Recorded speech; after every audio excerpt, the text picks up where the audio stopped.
మావాది October 19, 2013 second match ని huge margin తో గెలిచి గెలుపు గుర్రాల మీద స్వారీ చేస్తున్న టీమిండియాని మూడో మ్యాచ్ లో ఆస్ట్రేలియా టీం నేలకి సిరేస్ కొట్టింది.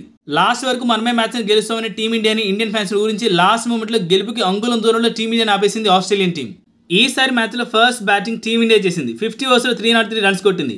ఈసారి మ్యాచ్ లో నిలబడింది, పోట్లాడింది team India captain cool MS Dhoni.